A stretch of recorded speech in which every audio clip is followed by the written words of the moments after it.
Pension नहीं, रहने की कोई व्यवस्था नहीं। मेरे देवर ने सारी ज़मीन कब्जा कर ली है, लेकिन कोई सुनवाई नहीं है। क्या मोदी जी जीतेंगे? मोदी जी ने जितनी सुविधाएं दी इतनी किसी सरकार ने दी ना, कोई चला पाया है। विकास निसंदेह बीजेपी के काल में बहुत ज़्यादा हुआ है, क्योंकि जब आदमी मुफ्त में खाने को पा जाता है तो उसका फिर काम करने का जी कतई नहीं करता है। 24 को कौन कहे 29 में भी बीजेपी जीतेगी।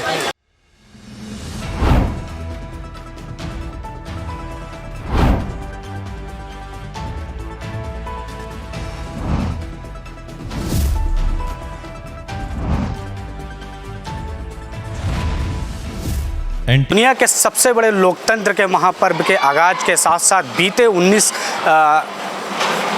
अप्रैल को ही पहले चरण का चुनाव जब कंप्लीट होने के बाद अब दूसरे चरण का चुनाव का भी आगाज के बीच में जनता का माहौल क्या है, यही जानने के लिए आज हम लोग पहुंच चुके हैं उत्तर प्रदेश की राजधानी लखनऊ के चारबाग रेलवे स्टेशन पर, जो कि हमारे सामने मेमू ट्रेन खड़ी है। यहाँ पर ज़रा लोगों से जानने की कोशिश करेंगे कि क्या आगामी लोकसभा चुनाव को लेकर के किस तरीके से लोगों के मन में राय है, क्या सोचते हैं आगामी लोकसभा चुनाव को लेकर के। तो आइए आपको लेके चलते हैं जनता के बीच में और जनता से बातचीत करने का प्रयास करेंगे कि क्या 2024 में चुनावी माहौल में क्या चल रहा है, लोगों को क्या लगता है कि आगामी लोकसभा चुनाव में इस बार जो सरकार होगी वो किसकी होगी। तमाम सारे लोग हैं, तमाम सारे नौजवान मिलेंगे, महिलाएं मिलेंगी, तमाम लोग हैं, सभी से बात करने की कोशिश करेंगे कि 2024 का जो माहौल है वो क्या चल रहा है। क्या नाम होगा भैया? नितेश यादव। नितेश जी कहाँ से हैं आप? हम तो यूपी देवरिया से। क्या लग रहा है आगामी लोकसभा चुनाव करीब में है, इस बार जो सरकार बनाएंगे आप लोग किस मुद्दों को लेकर के?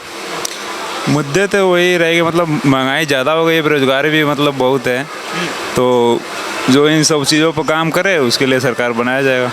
मतलब ये आपका मानना है कि पिछले 10 सालों में ज़्यादातर महंगाई बढ़ी है, जिसके कारण युवाओं को रोजगार में भी रोजगार के लिए मेन प्रॉब्लम युवाओं के लिए महंगाई तो मतलब बढ़ता घटता रहता है, कोई भी गवर्नमेंट हो, लेकिन मतलब रोज़गार के लिए मतलब एक यही है कि रोज़गार टाइम टू टाइम नहीं आ रहा है। जो भी गवर्नमेंट मतलब निकाल रही है टाइम टू टाइम उसको निकाल देना चाहिए।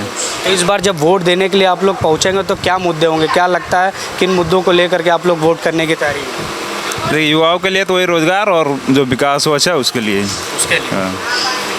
और कुछ जैसे आपने अभी देखा होगा कि इंडिया अलायंस की जो टीम है उनकी तरफ से उनका जो पूरा चुनावी जो पूरा वो निकल के आता है, उसमें उन्होंने बताया गारंटी के साथ पे उन्होंने कहा है कि लगभग प्रत्येक लोगों को 1 लाख रुपए प्रति ईयर्स के हिसाब से देगी इंडिया गवर्नमेंट की तरफ से। तो क्या लगता है युवाओं के लिए ये सुनहरा अवसर होगा?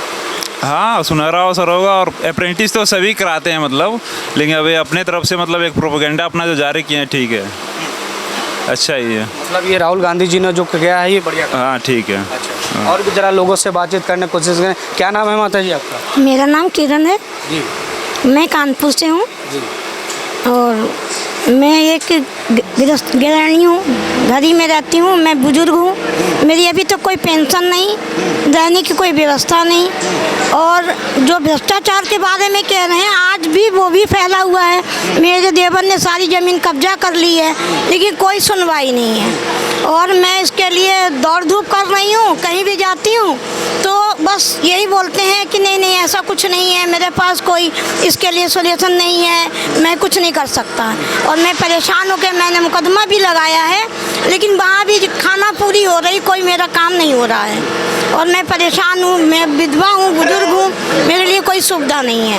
मेरा बेटा भी है, उसको भी कोई जॉब नहीं है। वो हम जबकि हम लोग सामान से आते हैं, अरे सर्विस में सामान को नहीं देखना चाहिए, योग्यता पे देना चाहिए, जिसकी योग्यता हो उस पे दीजिए। पता चल रहा है कि सामान को आरक्षण ही नहीं मिल रहा है, बैकवर्ड आगे आगे बढ़ा जा रहा है। उस योग्यता पे ही सबको सर्विस देना चाहिए, योग्यता पे ही निर्णय लेना चाहिए।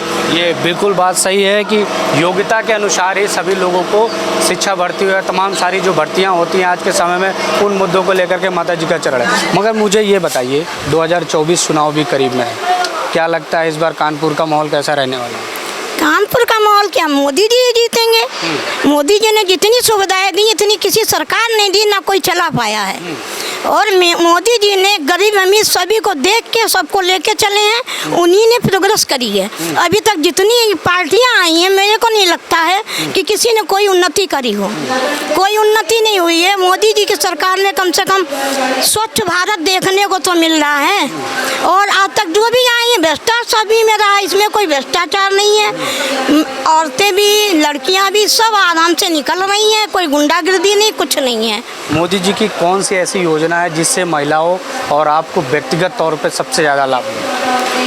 वैसे तो सुनने में तो सभी आता है कि मोदी जी ने गरीबों को घर भी दिए हैं और योजना जो गैस राशन वासन मिलता है, राशन भी मिलता है, सभी को लगातार राशन भी मिल रहा है। बाकी सारी सुविधाएं सही हैं और ये सरकार कुल मिला के सही चल रही है। बाकी जो सरकार आई मैंने देखा भ्रष्टाचार किसी में कम नहीं हुआ, बेरोजगारी किसी में कम नहीं हुई है।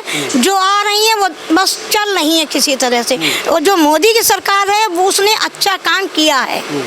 तो आपको लगता है कि इस बार मोदी जी की जो गारंटी है 400 पार वाली, लगता है कि खरी उतर हो जाएगी, वो पार हो जाएगी।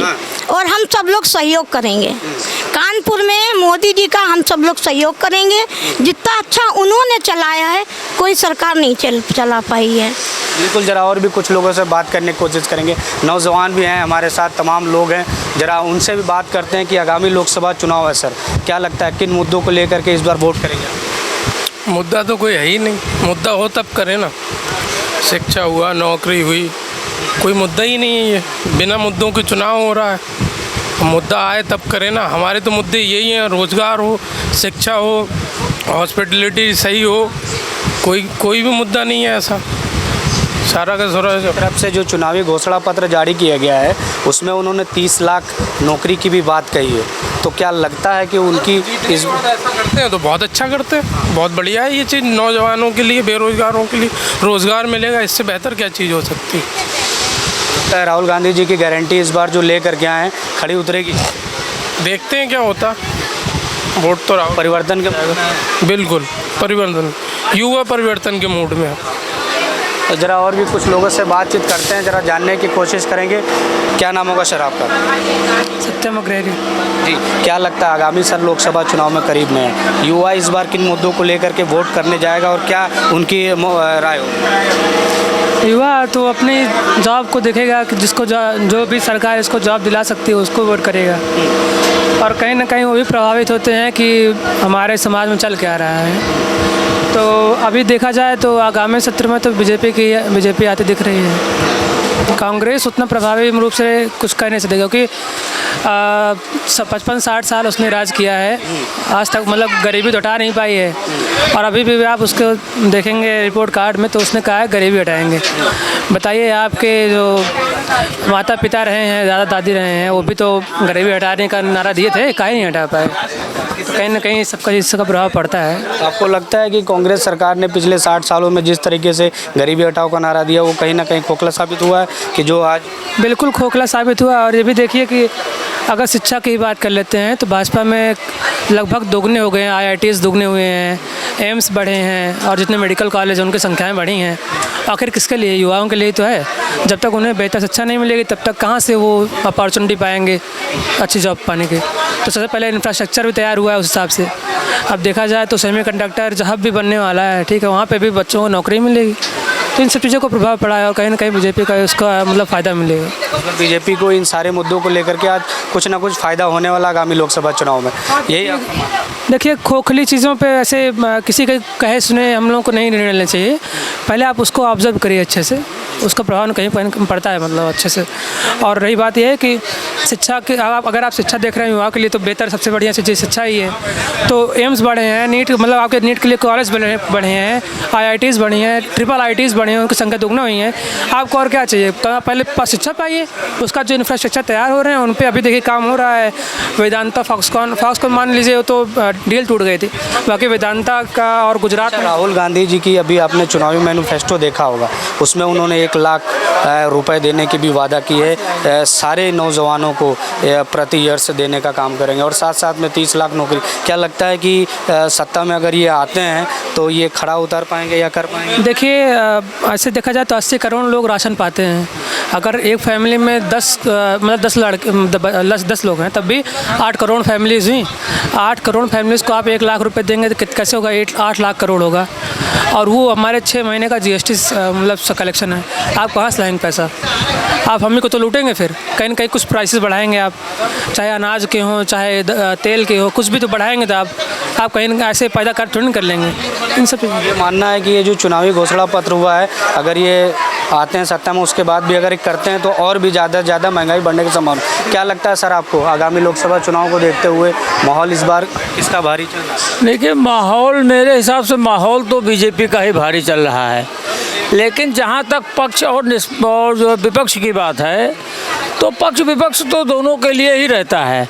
विकास निसंदेह बीजेपी के काल में बहुत ज़्यादा हुआ है, लेकिन उसका दूसरा वो देखा जाए तो जैसे मुफ्त में राशन बांटा जा रहा है। ये मुफ्त में राशन बांट करके एक अकर्मण्यता को बढ़ावा दिया जा रहा है, क्योंकि जब आदमी मुफ्त में खाने को पा जाता है तो उसका फिर काम करने का जी कतई नहीं करता है। और ये चीज़ गांवों में आप जा कर के देखिए तो गांवों में स्पष्ट देखने को मिलता है कि मज़दूर ढूंढे नहीं मिलते हैं। क्यों? क्योंकि उनको खाने का राशन मिल जाता है। महीने में 10 दिन वो कहीं लेबरी कर लिए, उसके बाद में फिर उनको कमाना नहीं है। फिर आप ढूंढते रहो, आपके यहाँ कोई नहीं आने वाला। एक तो ये हो गया।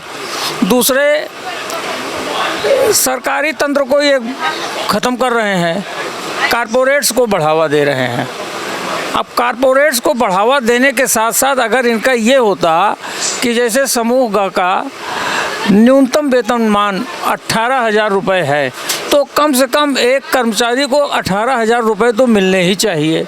लेकिन कारपोरेट जगत में आप देखिए तो मैक्सिमम 10 से 12,000 15,000 रुपये पाने वाले ही कर्मचारी होंगे। मैं आपको नहीं जानता हूँ कि आप कितना पाते हैं, हो सकता है आप भी इसी दायरे में हों, है ना? तो आप ये बताइए 10, 12, 15,000 रुपये में आदमी क्या खाएगा, क्या बचाएगा? ये तो यही कहावत हुई कि न मरो न मोटाओ, है ना? लेकिन जनता जो है कांग्रेस के शासनकाल में मुस्लिम तुष्टीकरण से पूर्ण तरीके से ऊब चुकी थी। और ये हकीकत है कि मुस्लिम तुष्टीकरण से नाक के ऊपर हो चुका था, जिसका बेइंतहा फ़ायदा बीजेपी को मिल रहा है। और बीजेपी के जीत का यही कारण पहले भी रहा है, आज भी यही रहेगा और हमारा अंदाज़ा है आगे भी यही रहेगा।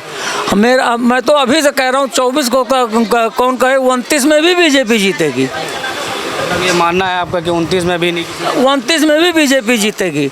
लेकिन आज का युवा जो नया तैयार हो रहा है, जिसके कंधे पे अभी जिम्मेदारियां नहीं हैं और 5 साल बाद उसके कंधे पर शादी ब्याह होगा, कंधे पर जिम्मेदारियां आएगी, तब उसको वास्तविक हकीकत पता लगेगी कि अब मैं क्या खाऊं और कैसे परिवार को पालूं। तो ये कारपोरेट जगत को जो बेइंतहा बढ़ावा दिया जा रहा है और वेतनमान के लिए कोई शिकंजा नहीं कस रही बीजेपी, इसके लिए उसको जो है शिकंजा कसना चाहिए। और रही बात विकसित देशों में सब कुछ प्राइवेट है, लेकिन वहाँ पर पेमेंट इतनी बढ़िया मिलती है कि हम विदेश जाने के लिए हमेशा लालायित रहते हैं। क्यों? क्योंकि वहाँ पैसा अच्छा मिलता है।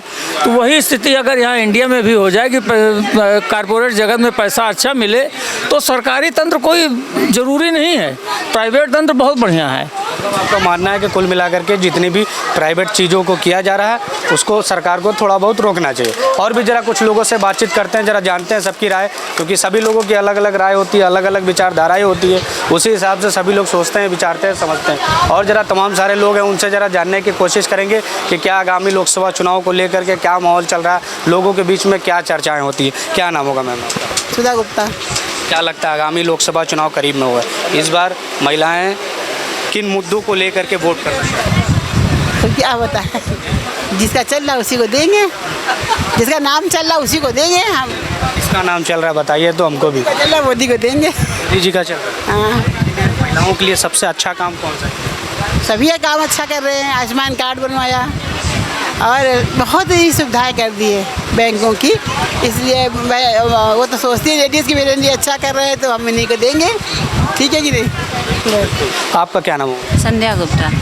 क्या लगता है आगामी लोकसभा चुनाव करीब में है, जैसे आप लोग देख ही रहे हैं सभी लोग प्रचार प्रसार करने के लिए भी सारे प्रत्याशी भी उतर रहे हैं। इस बार जो महिलाओं के मेन मुद्दा होगा, किन मुद्दों को लेकर के वोट करेंगे? महिलाओं की सुरक्षा बढ़ाई जाए जी, महिलाओं की सुरक्षा बिल्कुल नहीं हो रही है बस।